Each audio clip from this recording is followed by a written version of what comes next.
Salut, c'est Quantibus et bienvenue dans la Manga Tech pour cette nouvelle vidéo achat et lecture. Je vais parler aujourd'hui de toutes mes lectures que j'ai pu faire sur le début du mois de juin et on commence directement avec les nouveautés, ce qui est sorti ces 2 premières semaines de juin.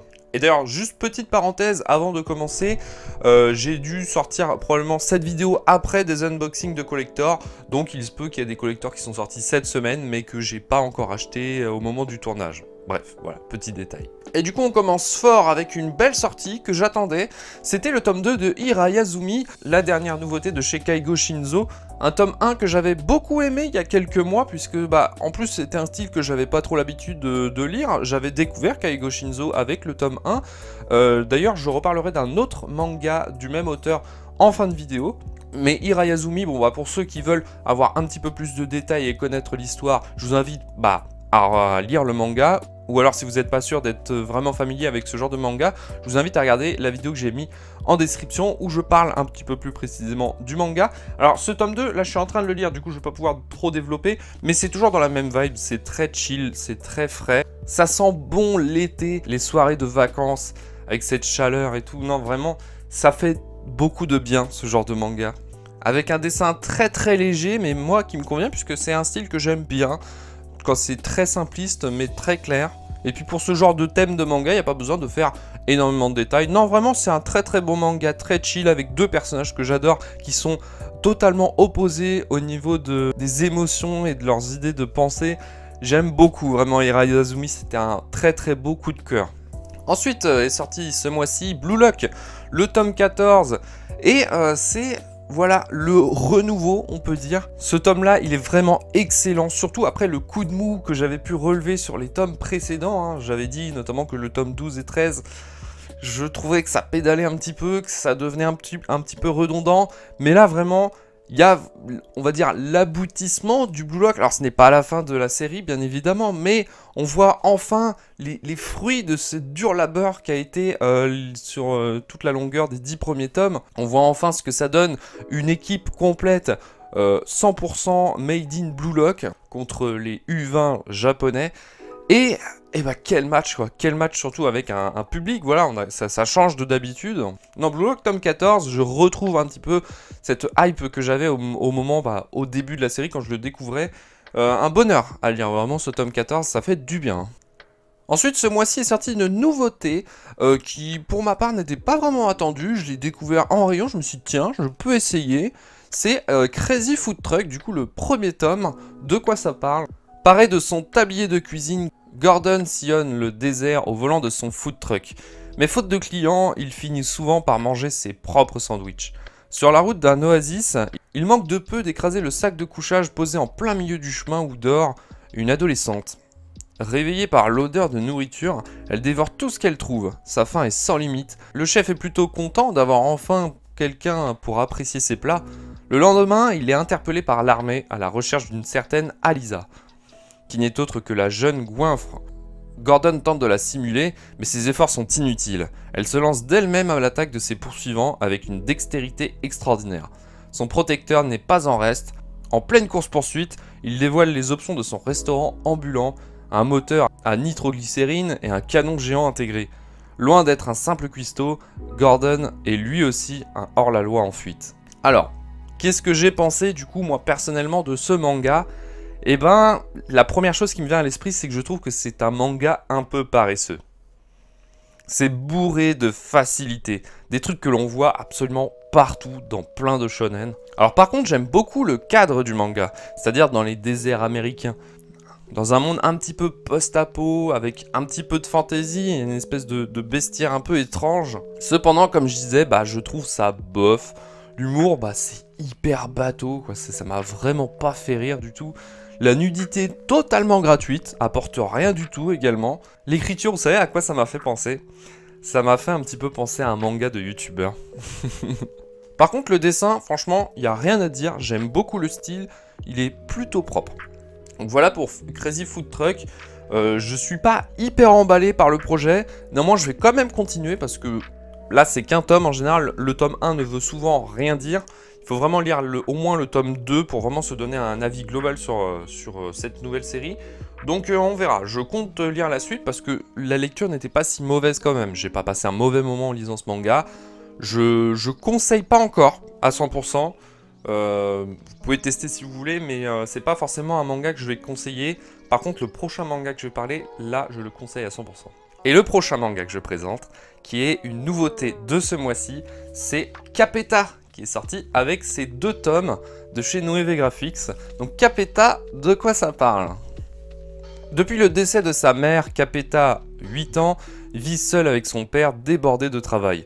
Bien qu'il s'applique à afficher un air mature et détaché, il est en réalité souvent livré à lui-même. Passionné d'automobile, il trompe sa solitude en rêvant de conduite de course. Mais un jour, son père découvre l'existence des karts, que même des jeunes enfants peuvent conduire, et se met à assembler de vieilles pièces détachées pour en offrir un à son fils, car il est sûr, au volant, Capeta fera des étincelles. Oh là là là là là. Et le bijou qu'on a là pour cette nouveauté de ce mois-ci, que je m'y attendais pas du tout. J'ai testé vraiment comme ça, en freestyle, et j'ai super bien kiffé. C'est hyper prenant, très très touchant surtout, hein. C'est très dynamique. Les personnages et leur écriture sont top. J'ai vraiment hâte d'en connaître plus sur certains personnages.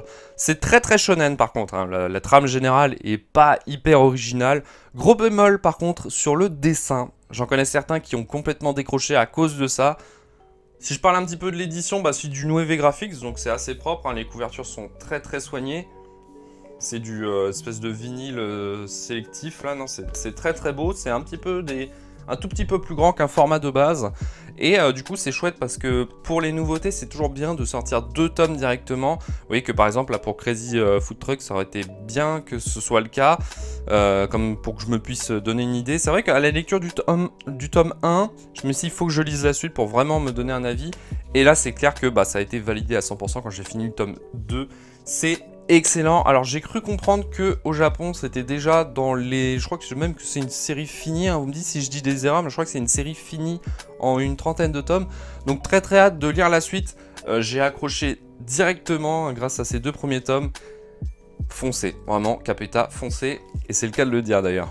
Alors on enchaîne ensuite avec les nouveautés qui sont sorties en ce début de mois, mais que je n'ai pas eu le temps de lire. Voilà, bon, vous m'excuserez, je suis sur pas mal de projets en ce moment avec le mois de juin et surtout le mois de juillet avec toutes les conventions qui arrivent, donc j'ai pas eu trop le temps de lire. J'ai quand même acheté des nouveautés, j'ai notamment acheté le tome 8 de Freerun, mais ça vous en avez déjà entendu parler si vous me suivez sur la chaîne. J'ai ouvert le collector, l'édition collector, si vous voulez en connaître plus, je vous invite à aller la regarder cette vidéo, puisque je vous ai donné un petit peu plus de détails si le collector en vaut la peine. Voilà, donc c'était un collector avec un jeu de cartes. Ensuite, alors oui, je l'ai acheté, hein, du coup, arrête de me chauffer Nagatoro, le tome 7 édition Deluxe, voilà, donc si vous rigolez, c'est sûrement parce que vous avez dû voir la fameuse vidéo que j'ai sortie ce mois-ci sur Nagatoro. Donc je ne l'ai pas encore déballé, hein, d'ailleurs le collector je le ferai durant un multi-unboxing. Voilà, j'ai plusieurs collectors qui attendent, je pourrai faire une vidéo en ouvrant plusieurs unboxings. Je ne l'ai pas ouvert tout de suite parce que je pense que le contenu n'est pas non plus extraordinaire. On verra ça plus tard. Et les dernières nouveautés que j'ai pas eu le temps de lire, c'est Ranking of King tome 8 et Mission Usakura Family tome combien déjà 14. Oh, déjà au tome 14, ça va vite, hein. Ces 2 séries là, le rythme de sortie est beaucoup rythmé. Bref, allez, on continue avec mes séries en cours. Et donc ce mois-ci, j'ai continué la série 7 Deadly Things, donc du tome 6 au tome 15. Je vais les poser là, hop, pour éviter que ça se casse la tronche. Mais du coup, bah, qu'est-ce que j'ai pensé de cette suite de lecture? Donc, rappelez-vous, il y a quelques mois, j'avais présenté les 5 premiers tomes, je découvrais la série, et j'avais plutôt bien aimé, mais j'avais lu que les 5 premiers tomes. Sur une série de 42 tomes, les 5 premiers tomes, bon, il n'y a pas assez de matière pour vraiment développer. Mais qu'est-ce que j'ai pensé de cette suite? Je suis assez mitigé quand même. Je suis assez mitigé parce que je sais que c'est quand même une grosse série, c'est très connu. Même si les avis sont assez partagés, peut-être même un peu trop. Des fois on va dire ouais c'est une masterclass et parfois on va dire c'est vraiment de la merde. Donc il va falloir accorder vos violons au bout d'un moment. Moi je vais être entre les deux, disons que je suis assez mitigé. Effectivement il y a un truc que j'aime, enfin qui commence à m'agacer dans cette série, c'est les combats. Vraiment il y a beaucoup trop de combats. Je veux dire les 3/4 du manga c'est que du fight, que du fight, que du fight, c'est que ça. Moi j'aime beaucoup hein, les mangas où il y a du combat, mais s'il y a que ça, et si ça déborde sur l'histoire, sur le storytelling et tout, non, pour moi ça m'agace un peu. Je sais qu'il y a certains combats qui en valent la peine et qui seront importants pour la suite de l'histoire, mais au bout d'un moment, quand tu achètes un manga et que les 3/4 des pages c'est que du combat, ouais ça fait chier au bout d'un moment. T'as envie que ça se développe dans l'histoire. Par contre, j'ai un gros coup de cœur sur les origin story, les backstage, les backstory des personnages. J'aime beaucoup plus cette partie quand le manga développe les personnages et le lore, l'univers du manga qui est du coup très riche. Il y a des origin story que j'ai adoré, notamment sur les géants avec Diane par exemple. J'ai beaucoup aimé. Également, je vais quand même noter un petit truc parce que c'est un shonen, mais qui je trouve s'écarte de ce qu'on a l'habitude de lire par rapport à une seule chose, c'est la liberté sur les relations entre certains personnages. Je trouve que ça change pas mal puisque il s'est beaucoup développé dans ce manga, je trouve, peut-être même un peu trop parce que des fois il c'est pas vraiment important, mais alors des fois ça l'est par contre pas mal sur certains pour développer à la fois les personnages et l'histoire. Il y a beaucoup de relations entre les personnages. Et ça, c'est quelque chose que je retrouve pas forcément dans des gros titres du même niveau que Seven Deadly Sins, tels que, j'en sais rien, que Hunter x Hunter, Jujutsu Kaisen, One Piece, Naruto, j'en sais rien, bref. Donc voilà, ça c'était une petite pointe que j'avais notée à propos de ce manga-là, mais donc voilà, j'ai lu du coup jusqu'au tome 15, c'est ça, 15 ou 16. Bref, je continue la lecture dans tous les cas, puisque bon, ça va, j'ai pas décroché non plus. Allez, on finit cette vidéo par la section de mes nouvelles séries, mais là c'est plus un one-shot, donc c'est mes nouvelles lectures, on va dire. Comme je l'ai dit en début de vidéo, il y a quelques temps, j'avais découvert l'auteur Keigo Shinzo avec Hirayazumi. Je me suis dit, j'aime beaucoup l'aspect, le manga, ce qui en ressort. Et du coup, je me suis dit, j'aimerais bien tenter d'autres choses par cet auteur. Et du coup, on m'a conseillé de lire Le Jour du Typhon. Alors du coup, Le Jour du Typhon, de quoi ça parle? Un monstre amateur de bière, un extraterrestre polymorphe qui joue les grands frères, un périple en pédalo. Publié dans les premières années de la carrière de Keigo Shinzo, ces 7 récits courts témoignent d'un appétit déjà prononcé pour les histoires d'amitié indéfectibles et les tranches de vie farfelues. Donc Le Jour du Typhon, c'est 7 petites histoires toutes indépendantes les unes des autres, mais complètement dans la vibes de ce que nous offre l'auteur, c'est-à-dire des petites histoires un petit peu débiles, un petit peu burlesques, mais toujours chill, sans prise de tête, ça se lit super bien, c'est très agréable. J'accroche toujours, même avec un format différent, qui ici des histoires courtes, hein. C'est tellement chill et marrant surtout, c'est drôle. Parfois bien absurde, un bon manga que tu lis au bord de la piscine ou sur la plage. C'est parfait pour les vacances.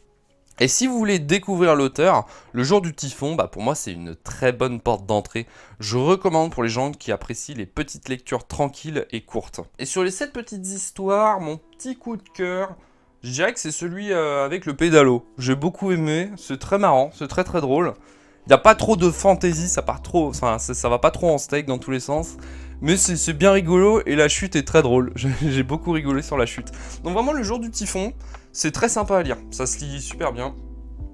Foncez, si vous voulez découvrir l'auteur, c'est par là qu'il faut se pencher je pense. En plus c'est ses débuts, donc ce serait logique. Donc voilà, c'est la fin de cette vidéo. Alors effectivement, je n'ai pas fait de section vos recommandations. Tout simplement parce que, comme je vous l'ai dit en début de vidéo, j'ai pas eu trop le temps d'énormément lire.